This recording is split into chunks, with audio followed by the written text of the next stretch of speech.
আসসালামু আলাইকুম। সামনে একটা বেডরুম আছে। এটা হচ্ছে মাস্টার বেড। এটা হচ্ছে মূল দরজা।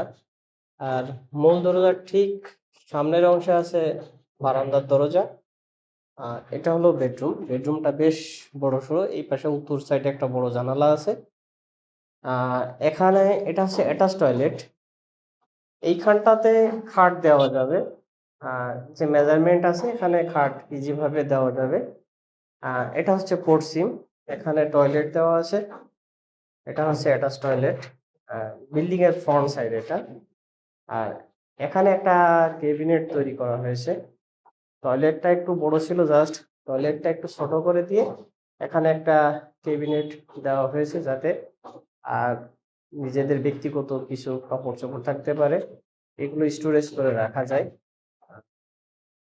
রুমের যদি সুন্দরভাবে রুমটা ডেকোরেশন করা যায়, যেমন এইখানটাতে কলাম আছে, কলামের সাইজ যেহেতু বহুতল ভবন, কলামের সাইজ বড় থাকার কারণে এইখানটাতে যে জায়গাটা আছে এখানে ইন্টেরিয়র করে এখানে একটা স্টোরেজ করা যাবে।